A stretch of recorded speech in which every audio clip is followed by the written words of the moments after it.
Allahu Allahu Allahu Allah. Dan juga di garis bawahi poin ini ya, ini sering saya bahasakan, tapi ini saya ulangi mungkin karena cukup lama kita libur kemarin. Ikhwani, orang berbuat amal soleh itu ada kenikmatannya. Orang buat dosa ada kenikmatannya. Tapi dua kenikmatan ini mustahil bersatu, nggak bisa. Antum kalau merasakan nikmatnya ibadah, dan itu dengan cara ibadah itu tanda kutip harus dipaksakan, nggak bisa nggak. Kalau antum tidak paksakan sholat malam, mulai nanti malam bunyiin jam beker, atur sejadahnya, bubuhi minyak wangi, paksain diri bangun, mustahil. Sampai mati antum tidak akan sholat malam. Karena syaitan nggak mau kita ibadah, harus dipaksakan tuh. Kalau kita tidak paksakan jalan ke rak buku kita di rumah yang kita taruh Al-Quran, paksakan jalan ke sana, ngambil Qurannya, paksakan baca selembar sehari, tidak bakal dibaca sampai kita meninggal. Mungkin sampai anak cucu kita juga tidak sentuh Quran itu. Mereka cuma mengenang, oh itu Quran nenek dan kakek saya. Nggak bisa kalau nggak dipaksain. Ibadah yang dipaksakan, Allah gunakan kata-kata paksa dalam Al-Quran ini ya, tanda kutip bahasa saya ini ya. Allah SWT mengatakan, a'udzubillahi minasyaitonirrajim, walladzina jahadu fina lanahdihannahum subulana. Orang yang memaksakan diri ke jalan kami akan pandu menuju ke jalan-jalan kami. Kalau kita biasakan paksakan diri, sesuatu yang dipaksakan di awalnya itu nanti akan menjadi sebuah kebiasaan. Kalau dia kebaikan maka akan baik tuh. Kita kalau biasakan diri puasa Senin Kamis atau biasakan diri untuk azan langsung ke masjid, coba biarin bergulir tuh. Nanti kalau sudah menjadi sebuah kebiasaan, kita nggak enak lagi kalau nggak kerjain gitu. Karena kenikmatannya sudah muncul. Kalau ada orang yang setiap azan ke masjid, sebulan aja misalnya dijaga sama dia, nanti gak enak tuh, sekali aja terlambat satu rakaat masbuk, apalagi kalau ketinggalan sholat berjamaah, itu luar biasa penyesalannya, seperti sebuah gunung yang berat. Dari ini yang kata Nabi SAW, orang mukmin kalau berbuat dosa kecil, pelanggaran kecil sebenarnya, seperti gunung yang besar di atas punggungnya, berat rasanya, menyesal kenapa ya gitu. Sementara orang munafik kalau berbuat dosa besar, dianggap seperti lalat yang hinggap di hidungnya dan dia usir seperti ini. Kecil bagi dia. Nah kenikmatan ibadah itu akan ada dengan cara antum harus paksain ibadah tuh, nggak bisa.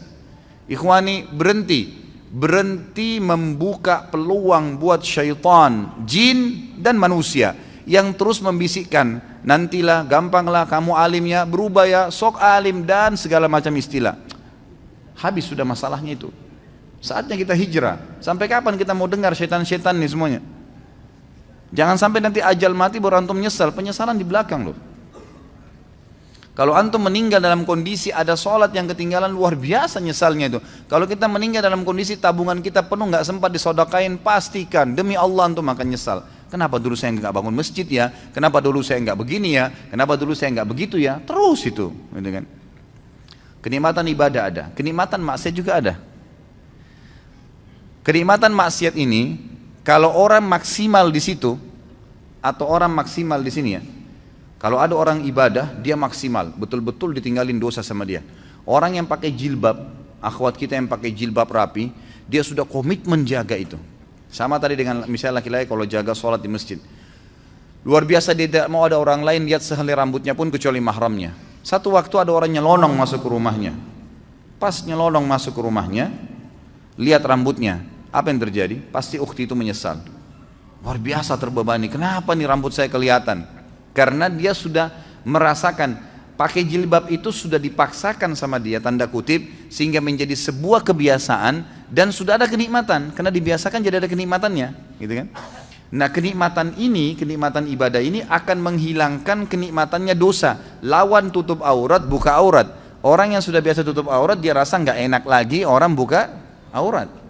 Orang yang biasa sholat, hilang kenikmatan meninggalkan sholat. Karena lawannya sholat pahala, ini meninggalkan sholat dosa gitu kan.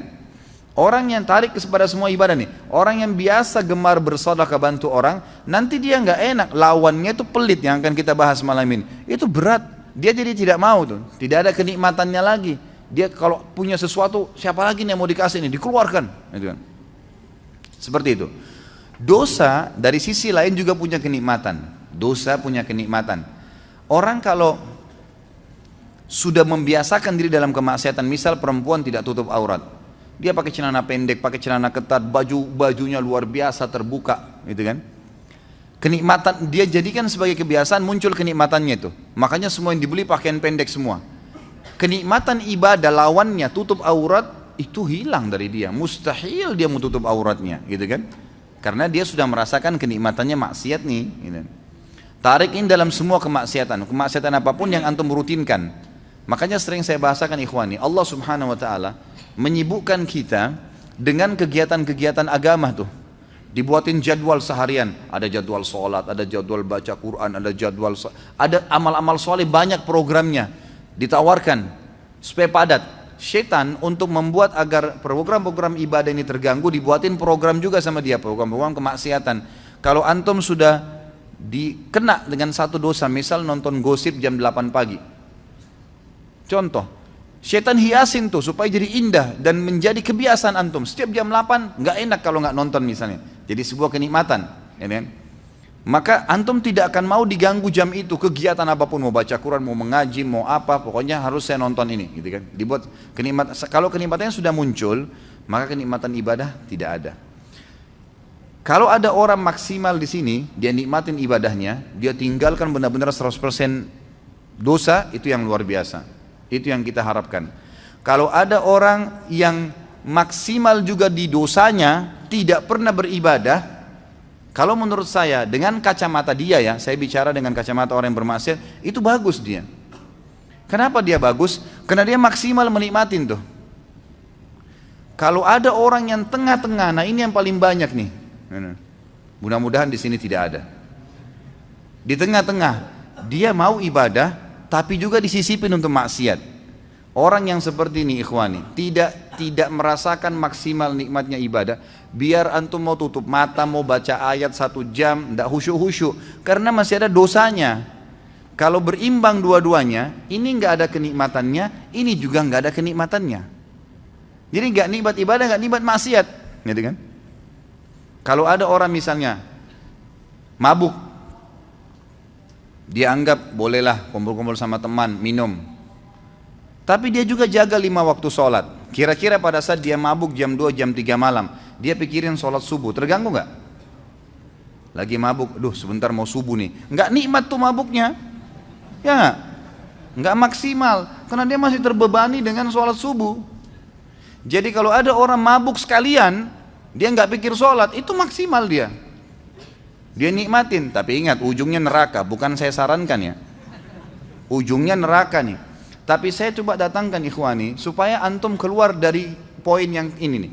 Ada orang di sini, jadi dia masih membuka diri untuk kemaksiatan sehingga ibadahnya nggak pernah bisa khusyuk karena dia masih buka pintu ini. Jadi nggak bisa. Di sini nggak nikmat, di sini nggak nikmat. Dia kalau berbuat ibadah, kemudian dia juga masih buat maksiat. Nanti dia pada saat sudah pelihara jenggot, sudah mulai hadir pengajian, sudah mulai jaga sholat, tapi masih pacaran misalnya. Dia jalan, kalau dia jalan dengan pacarnya itu, pasti dia diikuti dengan ketakutan-ketakutan. Takut dilihat, takut nanti ada yang tahu nih teman pengajian, takut begini, nggak maksimal tuh. Coba kalau dia nggak ada beban, memang dasarnya rusak, mau telanjang di jalan, mau pergi kemana-mana sama dia nggak ada beban, nggak peduli, gitu kan? Memang ahli neraka sudah, ya sudah. Dia sudah nggak ada malunya, kata Nabi SAW, kalau kau tidak malu, buat apa yang kau inginkan? Nah ini dia rasakan maksimal di situ, tapi ujung-ujungnya konsekuensi ada, dosa dan masuk neraka, gitu kan? Jadi antum tidak ada opsi. Menjadi orang yang mukmin memang sejati, nggak ada lagi peluang untuk maksiat. Udah habis ceritanya itu. Bisikan-bisikan syaitan untuk gini, untuk gitu, negosiasi supaya masih mau ngurangin kehusuan pahala, ngurangin sedekahnya. Buka dompet 50.000, 10.000, sama 5.000. Pas antum buka niat mau sedekah buat orang fakir miskin. Begitu antum buka syaitan bisikin 5.000 aja. Ya. Dia ambil 5.000 kasih. Enggak, a'udzubillahi minasyaitonirrajim. Makin besar jaring yang kita lempar, makin besar ikan yang didapat. Bagaimana caranya orang mau dapat ikan paus pakai cantolan yang kecil? Jebol lah. Untuk nangkap ikan teri dipakai untuk panggil ikan paus, nggak bisa. Pakai kapal tanker. Tuh dapat ikan paus tuh besar, gitu kan. Ngasih 1.000 rupiah minta sama Allah kesehatan, kekuatan, keturunan, selamat dari neraka, masuk surga, jodoh yang baik. Wah, luar biasa. Gimana caranya? Padahal kalau dia belikan atasannya hadiah, dibungkus kemasan bagus, macam-macam. Kita kalau kasih fakir miskin, ikhwani, itu kita bukan kasih dia sebenarnya, kita seperti memberikan hadiah kepada Allah itu. Makanya para ulama mengatakan, Urwah Ibn Zubair rahimahullah, seorang ulama tabi'in yang masyhur, beliau mengatakan, jangan kalian menganggap sama sekali sedekah yang kalian keluarkan itu bentuk sedekah, itu hadiah yang kalian berikan kepada Allah. Maka malulah seseorang di antara kita kalau memberikan kepada Allah lebih sederhana dari apa yang dia berikan kepada orang yang dia hormati dari manusia. Kalau perlu, kalau kita mau kasih buah, memang di packing resmi, bagus, kasih fakir miskin. Itu gimana senangnya dia. Dia sih cuma dapat duniawianya, tapi Allah memberikan kita balasan sesuai dengan kadar keikhlasan kita. Gitu kan? Jadi di sini maksimalin, maksimal ke sini, dan ini sudah tolak. Saatnya hijrah, nggak bisa sampai kapan nih? Gitu. Kalau setengah-setengah percuma gitu. Tidak akan merasakan kenikmatan semuanya.